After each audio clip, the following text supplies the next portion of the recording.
when it started. Yeah, you're right. In action.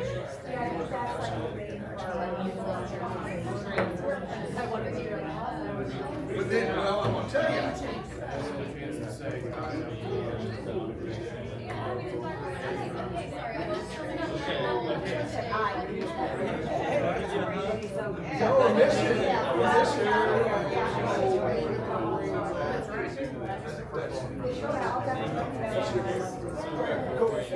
Cool, yeah, just hang out. No, I actually grabbed some of them across the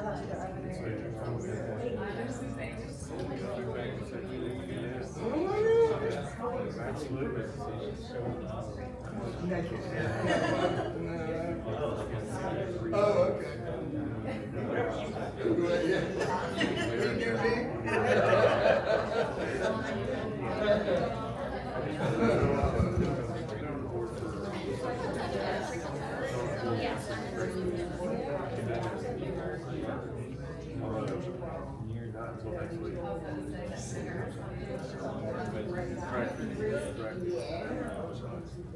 Missouri, Springfield, Missouri.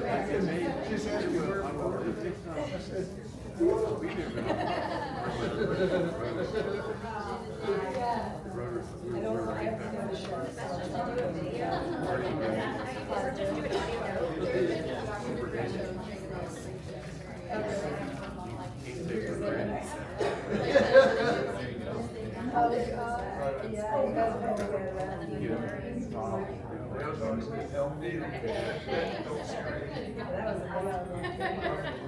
I said,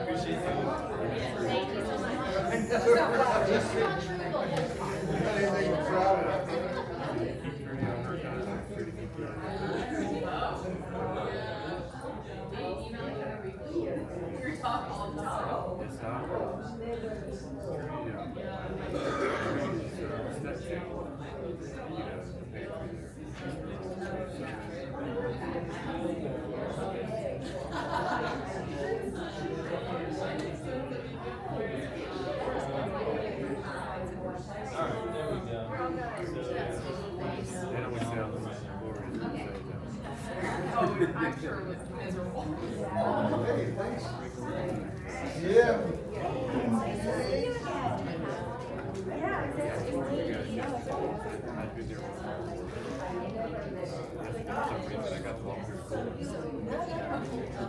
I'm right along with you.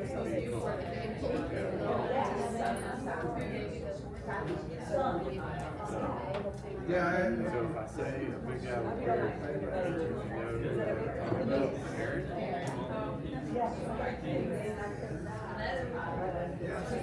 that rated card, that card, obviously food based.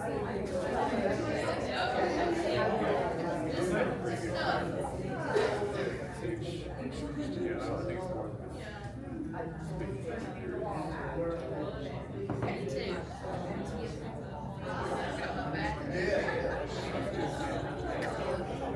So what's that shit that you guys say? Based on your No, we want to go to that part. man, I'm telling you, they handed out those nice books. How can you tell? That's the thing.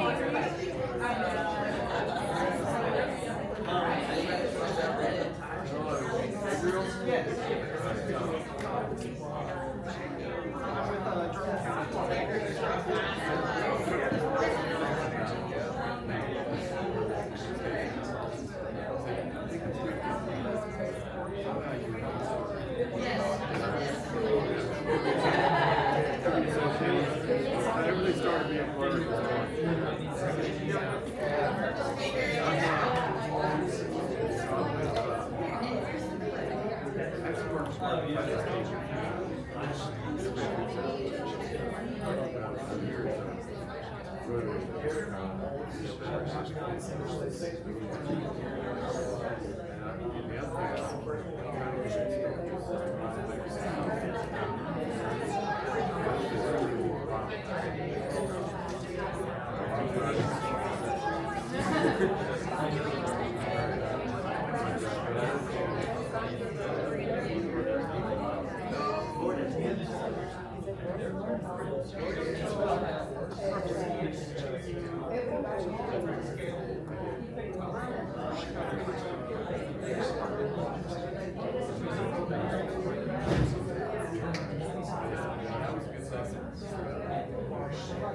But so it's tough. It's tough.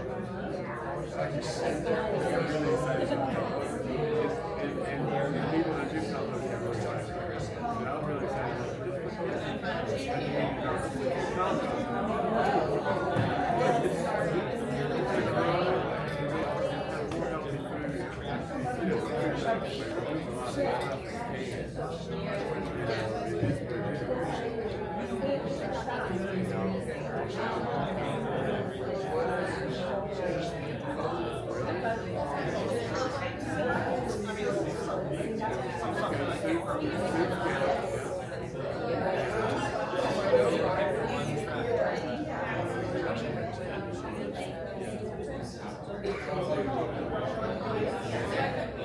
I would feel positive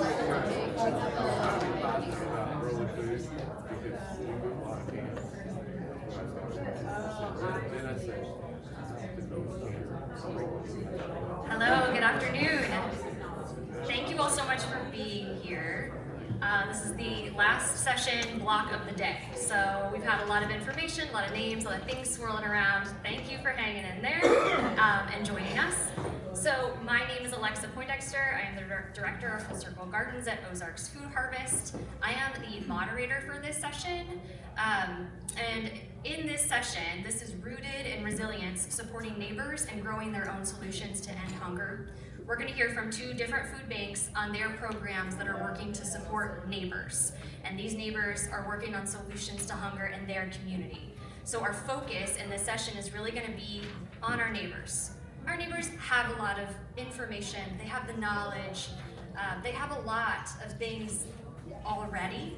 And so it's really going to be focused on how we, representing our organizations, can be the ones that help provide the support, the space, the resources or the tools so that neighbors can do what they do best, which is know what they need for their communities. We are here today for about an hour and a half, and we're going to go, I'm just going to do the agenda so we kind of know the lay of the land. We're going to hear about the Plant It Forward Resource Fair with Jessica Allen. Also at Ozarks Food Harvest, we're going to hear about the Gardens for Everyone program that's here at Interfaith Food Shuttle.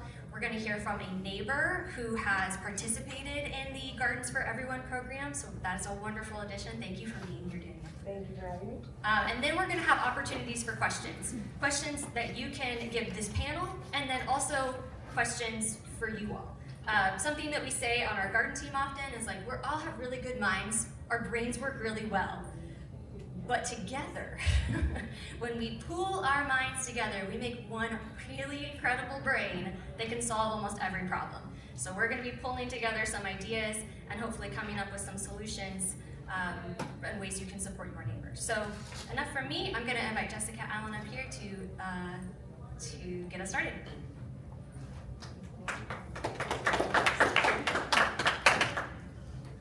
Okay, thank you guys for being here. Again, I know this is the last session of the day, so we probably are all like up in our heads a little bit, but hopefully I can speak not so fast so you can actually absorb some of the information I'm sharing with you. So like Alexa mentioned, I'm with Ozarks Food Harvest. That is in southern Missouri. We have the 28 counties in southwest Missouri serving 270 agencies. That's about 70,000 people monthly and 26 million pounds of food distributed last year over the fiscal year 2025.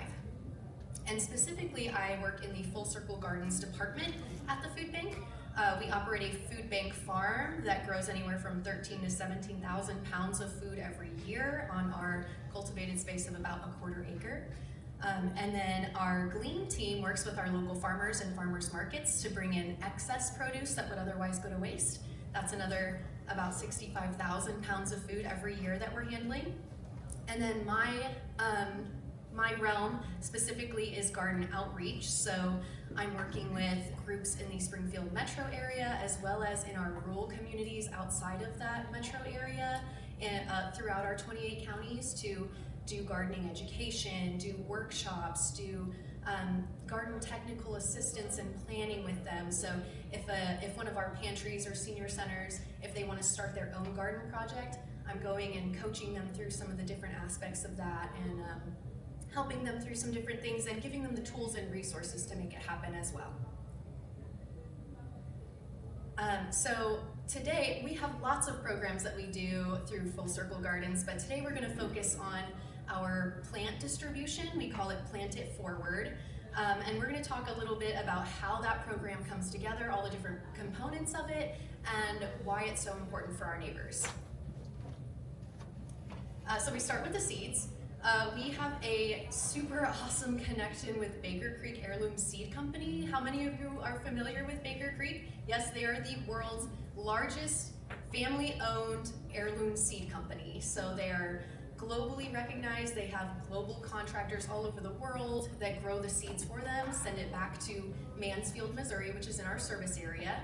And they have a massive warehouse in Seymour, and it makes so much more sense for them to, at the end of each year, just clear out their excess inventory instead of retesting it and trying to sell it again. It's so much more resources for them to do that than to just donate the excess seed. So we go every year about this time of year, and we just fill up pallet after pallet. You can see in the pictures behind me, it's usually anywhere from 20 to 30 pallets of seed packets that I'm working with each year. And so we use those in our Garden to Go kits, which are pre-packaged kits of about 10 seed packets, along with some gardening education and nutrition resources for folks. And we send those out all over our 28 county service area.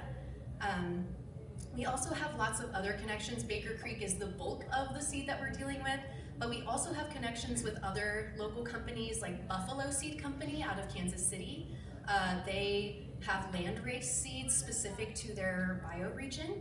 And then Green Seed is right in our backyard as well, and they sell bulk seed for repack. Other national resources like Seed Savers Exchange, they will actually donate bulk seed for repack. That's another part of our programming. And then the bulk of that, so a portion of it goes into our Garden to Go kits. The bulk of the seed that we're distributing goes into what we're calling our seed hub. So we actually send those seeds all across the country. We sent pallets of seeds to El Paso, central Louisiana, all kinds of different states. Anyone who can get a truck to us, basically, we'll load you up with seeds. Talk to me after if you're interested. Garden to Go kits, this is just a cute little shout out to our Garden to Go kit program. The kits, a beautiful volunteer, just so happy to deal with the seeds. Yeah, that's just a quick shout out there. And a quick little plug for accepting non-food donations at your food bank. This has been a huge thing for our program, to work with our operations team on accepting things a little outside of the norm, if you will. So when we first started accepting this much seed into our program, our operations director, he just wasn't sure how to categorize it at first. He's like, this isn't food, it's like pre-food. So how do we adequately store, distribute, analyze that data, right? So working closely with him and our inventory manager has helped us to kind of tweak and perfect these systems. Also talking with them to make sure that we're storing it properly for long term, because critters like pumpkin seeds, everybody knows that. Sunflower seeds are delicious. So making sure that you work with all aspects of your food bank to make sure that's good for everybody. I've worked in a few little quotes from people that we work directly with on these programs, mostly the Plant It Forward program. So this is from one of our Boys and Girls Clubs in Springfield. They said, the garden has become a space where responsibility, curiosity, and joy grow side by side, leaving a lasting impact on the youth and families that we serve. So another thing that we do with the seeds is to use them to start the plants for our Plant It Forward program, right? Like bringing it full circle. This is the program we're talking about today. And not only just starting those seeds ourselves, but using field trips as an opportunity to teach the children how to start something from a seed and getting them a chance to get their hands dirty and kind of do it for real, because you can be told all these things in class, but until you actually get a chance to do it yourself, it hits a little bit different. And so we're using these field trips as an opportunity to show them that process, but then also they're starting the plants for our plant distribution. So it's an extra layer of sincerity when you pick up a little potted plant and it has first grader handwriting on it, cucumber. So that's a little added extra piece. we're also sharing the seeds with our farm partners, our giving gardens, schools with greenhouses, different groups that can also use that for educational opportunities. Our donors for the Plant It Forward program, so we got the seeds, we're starting some plants on our own, but the bulk of this program, we're giving away thousands of plants. So we can't grow all of those ourselves at the scale that we're currently at. So we have a lot of donated plants that come to us, and those come from our farm partners. They have leftovers after they filled up all their beds with things that they need sometimes. And then a lot of times they're also just going to auction and buying a bunch of plants to sell at their farm. So anything that doesn't sell by a certain time, they're usually donating to us as well. And that's the same with our nursery partners. So come about Memorial Day weekend, a lot of our nursery partners are, tired. It's hot in there. They don't want to keep watering all those plants. And so to know that it has a good home to go to where a family can feed themselves with that, that's huge for them. So they're more than willing to donate. And another really cool connection that we have as far as donors is our school greenhouses. So our FFA in Stratford has been a real champion for this program. They come to our appreciation breakfast that we throw every spring, early spring. And they pick out all the seeds that they want, and then they take it back to their school and they grow it in their school greenhouse. And the kids learn about greenhouse management and growing things from seed to plant. They have a greenhouse sale where they learn entrepreneurship skills, and then anything that doesn't sell at the greenhouse sale, they just donate it to us before summer break, because what teacher wants to water all those plants over summer break? They need a break too. So it's a good win-win situation, and the kids get to help load up the van. It's just great. We also work with community gardens and home gardeners as well. These are some pictures of our donors. So this big one on the left here, that is the FFA group that grows our plants for us. And these kids look like they're ready for summer, don't they? They're in their pajamas, they're ready. And then up on the top right, that is one of our nursery partners. She's amazing. And then underneath is one of our farm partners and his sweet dog, Otis. So a quote from a neighbor that we served at Plant It Forward this last year: "We do not have any food other than the pantry, and so now we can grow our own vegetables. We were so blessed that we didn't have to pay for the plants. We thoroughly enjoyed it, and I don't know what we would do without an organization like yours. We're deeply grateful and so happy that we came home and planted every single one of them."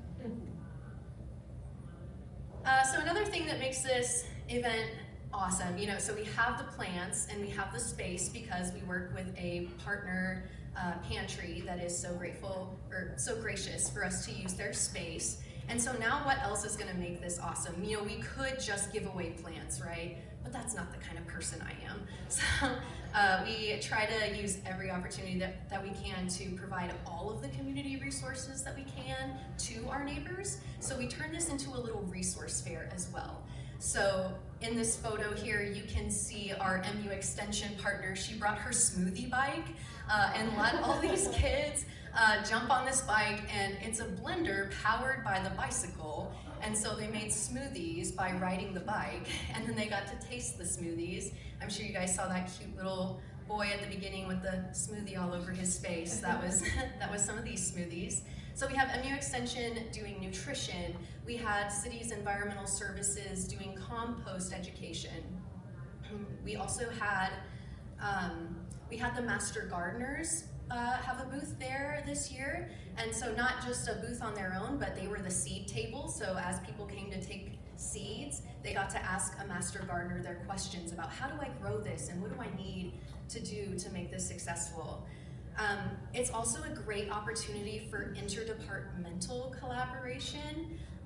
So we're not only using our community partners, but we're also partnering with other people at our food bank. We're bringing in the communications team to take photos, and we're bringing in our SNAP outreach team to table as well. So thinking about all these different kinds of resources that we can provide people that day. It's also a really cool, unique volunteer opportunity too. Kelly, a neighbor, said it was a very welcoming event, and I felt really supported there and really connected and not judged and accepted as we were. We're super excited to see what our little garden has in store for the next few weeks. So it's all about our neighbors, right? This whole thing is about our neighbors. And I think one of the coolest things about this event is there's so much work that goes into planning and bringing everything together, but then the day of, it's just chaos. Everybody just comes in and they grab stuff and they're asking questions, and I think the most beautiful thing is that they're talking to each other. So they're going in and they're grabbing plants, and whoever's standing next to them, they might say, well, I don't know how to grow this thing here, and then someone else who's shopping the same pallet might say, oh, well, my grandmother used to bury a goldfish underneath hers, so yeah, if you want a good, so there's all that folklore that's being shared, there's all these recipes that are being shared, all of this community knowledge that's coming together that I could not provide by myself, that our farm team cannot provide by ourselves. Even though we do have a wealth of knowledge, they are so much wealthier all together, right? And I think the cool thing about using the pantry as the meeting space is to just meet people where they're at, and to provide as much opportunity for them with as little effort on their part. And they just have so much to offer us and each other. Some photos of some neighbors from this last year's event. So we have people from all generations. This lady on the left, she'd actually never planted a thing before, but she wanted to try some peppers. So lots of different experience levels and ages, and there's that adorable little, messy little smoothie boy again. He's just so cute. I don't think I have the audio to play this video, but it is a really sweet little news story from some of our neighbors who attended the event. So we have this big resource fair. We have this big chaotic day where so many people get so many cool things out of it. What happens when we have plants left over? I'll tell you, it doesn't happen very often anymore. But when we do have extra plants, I try to plan our event for a day that will be followed by a mobile food pantry. And if you don't use that terminology at your food bank, that's essentially where we take a truck to deliver food boxes to community members, no questions asked. And so I just pull up in my van and I open the back and I say, I've got all these plants, you want them? And people go crazy. And especially in the rural communities, it's just such a blessing to them. I do that with our Garden to Go kits as well, and I've actually been told this year that people expect me to come back every year, so I better keep going to the same places because they remember me. And that, again, just meeting neighbors where they're at, especially in those rural communities, they don't have the opportunities of time and gas money and transportation to get out to these bigger places that are doing these bigger events, so taking it directly to them is a huge step. And we highly encourage sharing as well. So this is one of the cool full circle pieces of this event, is that we offer plant-a-row information. And plant-a-row, if you're not familiar, is the concept that you plant a little bit extra so you can share with the people around you, bring it back to the food bank. And so a lot of our neighbors who come to this event year after year, they will say like, oh, I grew so much food, my family couldn't even eat it all. We shared it with our family members, we shared it with our neighbors. That's great, that's what we want to see. And anything extra, feel free to bring it back to the food bank. And people do.